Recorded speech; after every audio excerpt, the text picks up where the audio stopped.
Buenas tardes, buen lunes. Bienvenidos a mi casa, soy Guillermo Arduino. Esto es Encuentro Digital CNN desde la ciudad de Atlanta. Hoy vamos a cruzar a la ciudad de Bilbao. Vamos a hablar del tema del confinamiento, de cómo vamos, de cuáles son las lecciones aprendidas, la expectativa con respecto a los próximos meses. ¿Hay una falsa sensación de que las cosas están bien o no? ¿Cuáles son los elementos que dispararon si es que existió esa falsa sensación? Nada menos que con el doctor Rafael Bengoa hablaremos. Él es exdirector de Sistemas de Salud de la Organización Mundial de la Salud y también exministro de Salud del País Vasco. Y está en vivo con nosotros. Doctor, gracias por darnos este tiempo para dialogar. Buenas noches. Buenas noches a ustedes. Muchas gracias. Yo recién marcaba 3 o 4 puntos clave. Creo que cuando empezaron las noticias de las vacunas y la disponibilidad de las vacunas, la gente vio esa lucecita al final del túnel de la pandemia y dijo, ya está, listo, vamos, salgamos. Y claro, y empezaron las voces de necesitamos abrir la economía, tenemos que rescatar esto, pero tal vez fue muy temprano. ¿Cuál fue el disparador temporal para que los números ahora estén subiendo? Bueno, concretamente en España y probablemente en Irlanda, que también está muy mal, la República de Irlanda y Inglaterra y otros, es cualquier evento supercontagiador, que se llama. Usted o yo podemos ser individuos supercontagiadores, pero tenemos eventos supercontagiadores. Y en el caso de España fue un puente muy largo, que se llama el Puente de la Constitución, alrededor del 8 de diciembre, y luego las propias Navidades y el Año Viejo, Reyes, etcétera. Todo eso ha creado una situación de muy alta contagiosidad en esos días. No se ha respetado las reglas de juego. Tampoco la administración, las administraciones crearon condiciones especialmente duras y, por lo tanto, la gente interpretó, como usted comenta, que esto ya estaba más apuntando en la buena dirección y no era el caso. Y ahora tenemos una situación muy dramática en muchos países en Europa y concretamente hoy en España, sobre 2 días hay 800 muertos otra vez, hay una incidencia acumulada de 850 sobre 100.000. Bueno, muy malos indicadores. Las autoridades de salud pública hacen mucho hincapié en las 3 defensas que existen, que son la higiene personal, el uso del tapabocas o mascarillas en todo momento, y además el distanciamiento físico o social que se necesita para evitar la facilidad de la transmisión, porque tal vez lo podemos agarrar igualmente a pesar de tener estas 3 medidas. Ahora, episodios como lo que se vio el 6 de enero en Estados Unidos, episodios como los que se ven en países del hemisferio sur que van a la playa en grupo grande y están compartiendo botellas cuando toman cerveza en la playa. Es decir, no importa las condiciones del tiempo, parece que el problema es la reunión social. Ese es el problema, la acumulación de gente en un medio de transporte público, etcétera, sin cuidados. ¿Quiénes son las víctimas? Porque al principio hablábamos de que un joven sin querer puede llevar a casa y traerle a una persona con mayor vulnerabilidad, como con condiciones preexistentes, un obeso, diabético, un geronte, la posibilidad de contagiarse. ¿Todavía continuamos con esa dinámica o en realidad ha variado? No ha variado. Ha variado que ha aparecido una variante inglesa y también una variante sudafricana por una serie de mutaciones en el virus que son de más alta transmisibilidad y además tienen el efecto negativo de que están desplazando al virus que teníamos entre nosotros, que al final nos va a parecer bueno si se instala mucho esta variante inglesa, que ya se está instalando, por cierto, en muchas partes de Europa. Entonces no ha cambiado, digamos, con el virus anterior o con las variantes, no ha cambiado el comportamiento que está haciendo que se siga transmitiendo este virus de forma muy importante. Tampoco los gobiernos están creando una situación de suficiente contención en muchas partes del mundo, ¿no? Hay tres formas de trabajar este tema en términos de salud pública y epidemiología que estamos mencionando desde casi marzo-abril. El primero es, digamos, dejar correr el virus, que es lo que se ha hecho en Estados Unidos o en Brasil, y eso ha sido pues, muy negativo y es la peor estrategia de todos. Luego hay una estrategia que se llama convivir con el virus, que es lo que se está haciendo en muchas partes de América Latina, que se está haciendo también en prácticamente toda Europa, que es abrir y cerrar y confinar y toques de queda, etcétera. Y el que está funcionando mejor es evidente que es el método oriental, que es la tercera forma, que es pegarle fuerte y duro con un confinamiento muy severo de 3 o 4 semanas. Y en esos países no solo se está conteniendo las infecciones y la mortalidad, sino que se está empezando a ver recuperación económica. Por lo tanto, cuando analicemos todo esto dentro de un año, digamos, cuando se acabe, esperemos, en una gran parte del mundo este tema, veremos que los que han acertado es el mundo oriental. Es decir, que si usted está proponiendo un confinamiento corto pero intenso de restricción de movimiento, en definitiva es no hagamos nada, quedémonos en casa, no nos movilicemos, evitemos el contacto durante 3 semanas. ¿Y cuándo se verían los efectos en el caso de que se establezca ese tipo de proceder, doctor Bengoa? Pues allí donde se ha hecho, Wellington, en Auckland, en Nueva Zelanda, Australia, Hong Kong, Shanghái, los momentos de ciertos brotes muy fuertes en Japón, Vietnam. Por razones obvias, ellos han tenido mucho más epidemias que nosotros, ¿no? Porque hay más interacción con el mundo animal y allí ha habido mucho más brotes y episodios epidémicos que se han autolimitado, y por lo tanto saben mejor, ¿no?, que nosotros qué hacer. Entonces ellos hacen este ataque rápido. El más popular es el de Nueva Zelanda, en que no entra ni sale nadie de la isla en ese caso, y confinan una ciudad donde hay una transmisión ya comunitaria importante, y lo que hacen en esas 3 o 4 semanas es un confinamiento muy severo, nadie sale ni entra, y Israel también hizo eso, y básicamente, obviamente, al de esas 3 o 4 semanas se empieza a ver una reducción, pero una reducción como la que vimos en Europa y en otras partes del mundo en junio, que es que bajó en picado. Y una vez que uno tiene el virus ahí más o menos controlado en 100 por 100.000 de incidencia acumulada, uno ya no está agobiando los hospitales, uno no tiene la mortalidad que estamos teniendo, y además uno empieza a poder vacunar con más tranquilidad que si no tiene que estar atacando la pandemia a la vez que se está vacunando. Cuando uno piensa en el mes de marzo del año pasado y el mes de marzo ahora que viene, uno podría decir, bueno, con la incidencia del movimiento por las fiestas y el crecimiento de los números de casos más muertes, podríamos decir que verdaderamente nos encaminamos a una crisis. Pero hay un factor que le quiero preguntar ahora.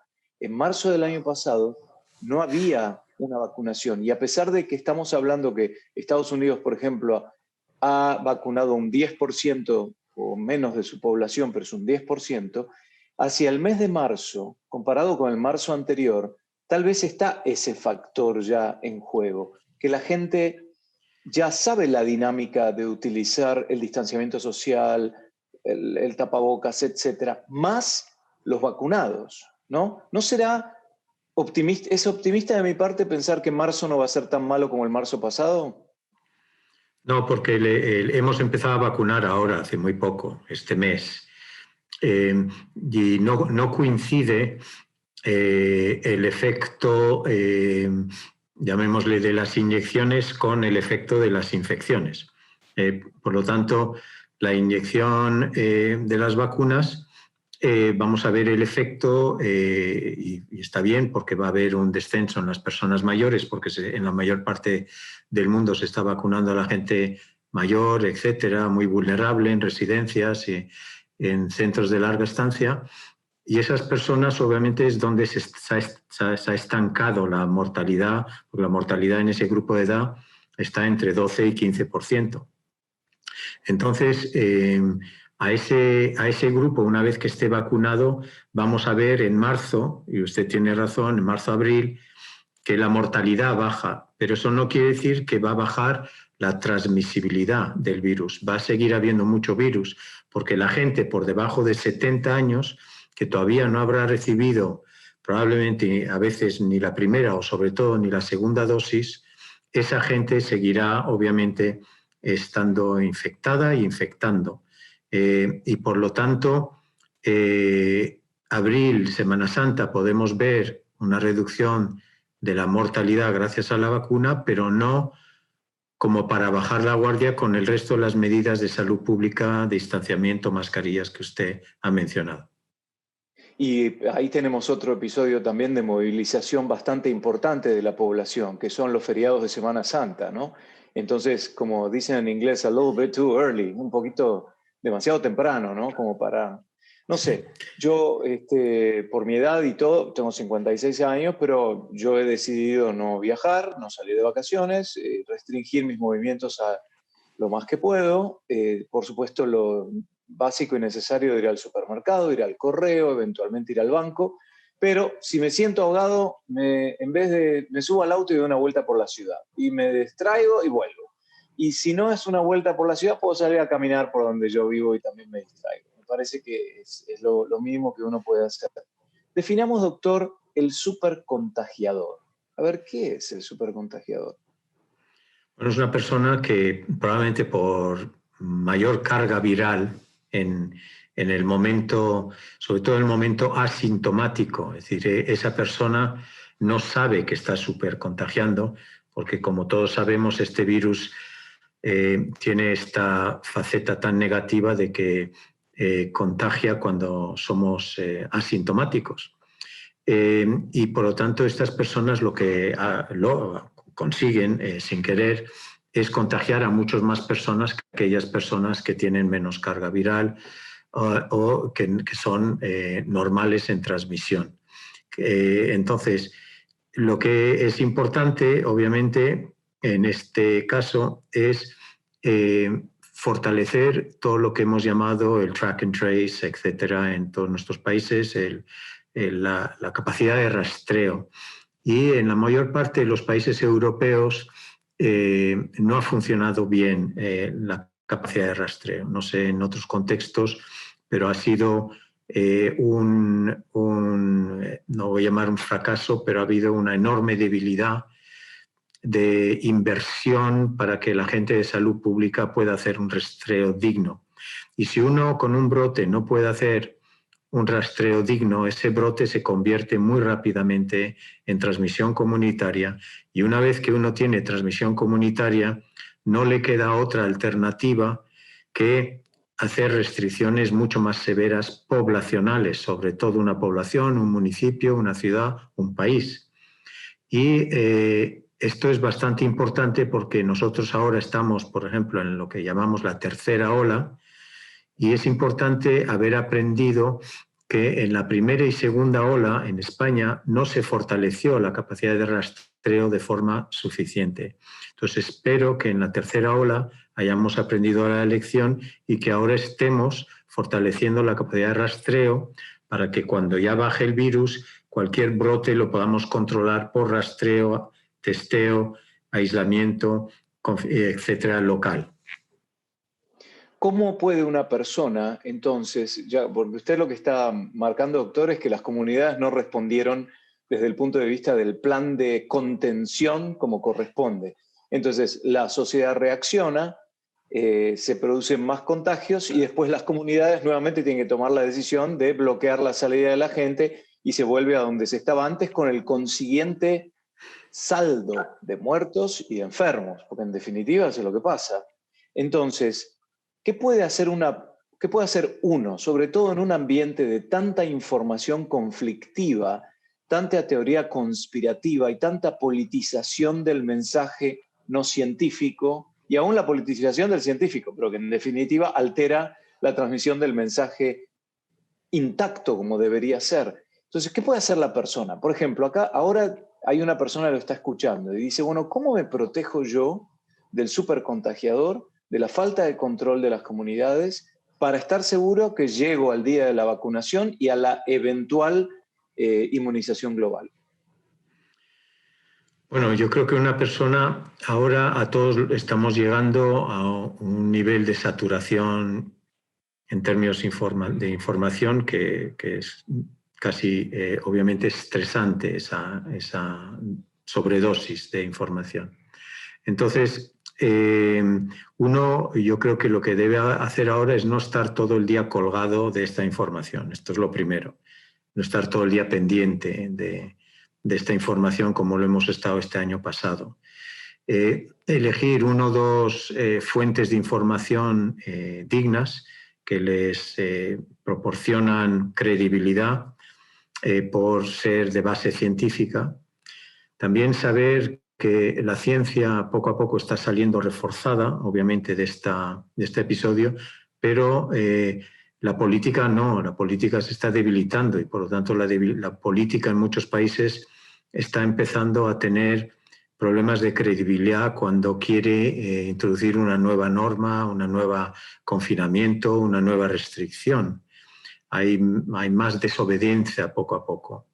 Entonces yo creo que un individuo tiene que buscarse un poco lo que usted hace, ¿no? Cada uno en su contexto, intentar defenderse de la sobredosis informativa, filtrar la información desde 2 o 3 centros y obviamente hacer cosas que no tienen que ver con su vida normal, pues obviamente intentar hacer mucho deporte o otras actividades que no nos llevan tal, porque estar 2 años obsesionados o más que podemos estar con este asunto nos puede ir creando un nivel de estrés que luego es difícil de solucionar.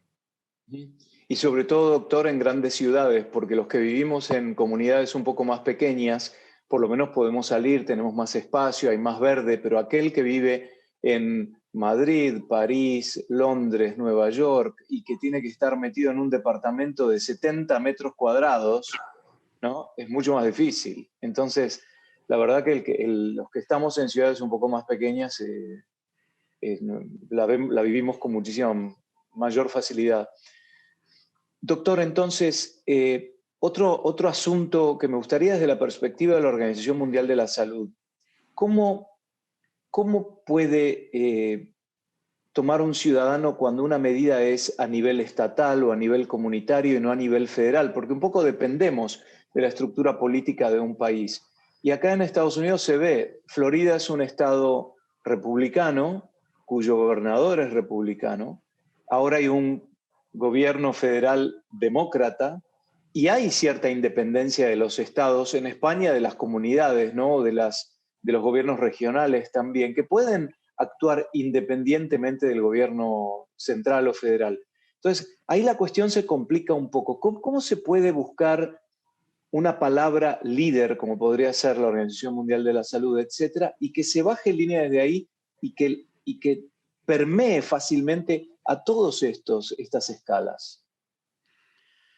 Bueno, eso no ha funcionado. Lo primero que tenemos que decir es que los muros de defensa que llamábamos ya en abril el queso suizo, que se va pasando por todos los agujeros del queso, todas las posibles barreras que tenemos estructuradas para defendernos de una pandemia, no han funcionado. Es decir, acaba de salir un informe sobre la OMS, pero dice, pues confirma lo del queso suizo, confirma que China, digamos, informó tarde, secuenció rápido, informó al mundo científico rápido, pero informó en general tarde, estuvo reteniendo demasiado tiempo cierta información. La OMS declara tarde el estado de alarma, se reúnen tarde los comités que tienen que aconsejar a la OMS que ya toca decir esto es una pandemia.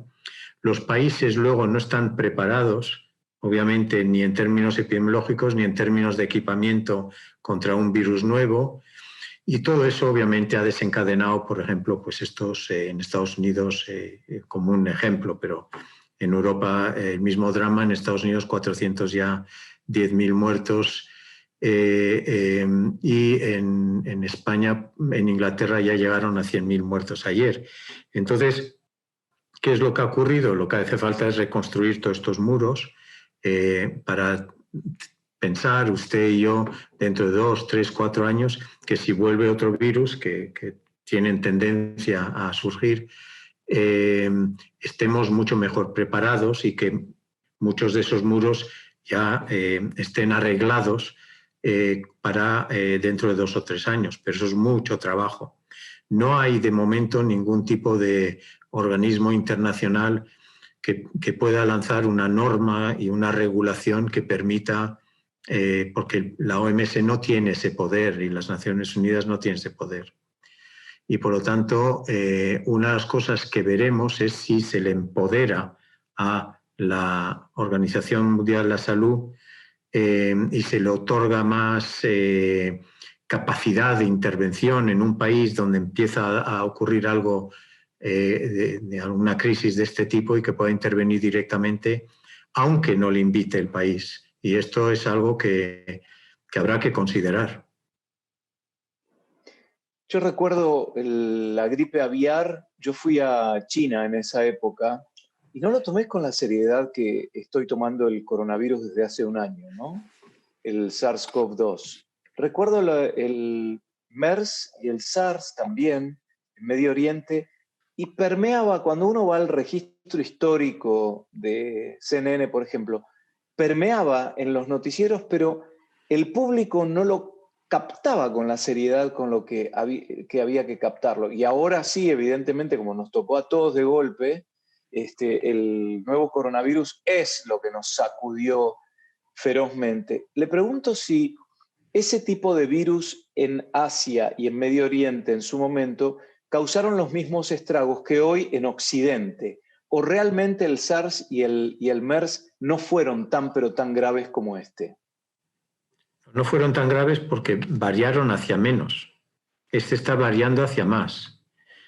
Y este virus, el SARS-CoV-2, comparado al 1 y al MERS de Medio Oriente, tiene esta virtud para él, para el virus, que es infectar sin que la persona nota que está infectando. En cambio, con la gripe o el SARS-1, etcétera, uno está infectando cuando ya está notando, digamos, síntomas. Y esto es el nuevo fenómeno que ha creado este virus. Y por lo tanto, si además este virus sigue haciendo variantes, pues le va a ganar por goleada a aquellos dos. ¿Y cómo se siente usted como científico, doctor Bengoa, cuando usted había advertido que se ahorrarían muchas muertes en Navidad si se controlaba el tema del movimiento social? Y hoy lo podemos ver no solo por la Navidad, sino también por otros hechos como son las vacaciones en el hemisferio sur, que son responsables de la distribución de la enfermedad también. ¿Cómo se siente como científico? Es como que caen oídos sordos. Pues sí, varios, por lo menos en España, y algunos estamos recomendando cosas en otros países, pero básicamente lo que está ocurriendo es que a los que estamos fuera del sistema estamos, igual que ustedes, comunicando, intentando interpretar la ciencia para que, digamos, se entienda bien y intentando ayudar, obviamente, a las autoridades para que los ciudadanos comprendan bien las cosas. Sin embargo, cuando ya nos dirigimos hacia las autoridades y decimos como yo dije, en Madrid, que estaba muy desbordado en el mes de noviembre, que había que confinar 3 semanas, como se estaba haciendo en Oriente, pues obviamente caen muchísimas acusaciones de todo tipo. Ahora lo que no podemos hacer es, en la tercera ola, pues es hacer terapia de grupo, y lo que tenemos que hacer es buscar soluciones y seguir intentando ayudar, influir desde fuera. Pero empieza a ser algo frustrante, obviamente, a las personas que están, como yo y otros, intentando informar a los gobiernos, que no tienen suficiente capacidad de asesoramiento interno, y lo han intentado organizar desde dentro en muchos países, en España concretamente, y eso es insuficiente. Hay mucha ciencia externa con la que no han contado. Esto se debe un poquito a la forma de pensamiento único en algunos de nuestros países, de controlar la información desde dentro de los partidos políticos. Pero obviamente nadie aquí ha sentido la misma frustración que habrá sentido el doctor Fauci con el presidente Trump, a Fauci obviamente incluso le estuvo insultando. Los demás, lo que estamos intentando y vamos a seguir haciendo es intentar recomendar cosas, pero es verdad que no se nos está haciendo mucho caso. La línea de pensamiento único, un enemigo, ¿no? Que puede ser un enabler, ¿no? Un facilitador de la propagación de este virus. Le queremos agradecer al doctor Rafael Bengoa, que es ex director de Sistema de Salud de la Organización Mundial de la Salud, también ex ministro de Salud del País Vasco y asesor de múltiples gobiernos en instancias sanitarias. Muchísimas gracias por sus conceptos y por la mirada a Asia, ¿no? Y cómo con estos confinamientos severos de 3 o 4 semanas lograron transitar un momento pico. Ojalá en Occidente lo podamos aplicar. Doctor, gracias. A ustedes, muchísimas gracias por su tiempo. Y a ustedes también, gracias por sintonizar y reflexionar sobre la palabra científica, como siempre decimos, ¿no? Que es lo que vale. Nosotros somos una conducción nada más, un vínculo entre la ciencia y ustedes los seguidores. Soy Guillermo Arduino desde mi casa en la ciudad de Atlanta. Esto es Encuentro Digital CNN. Hasta la próxima.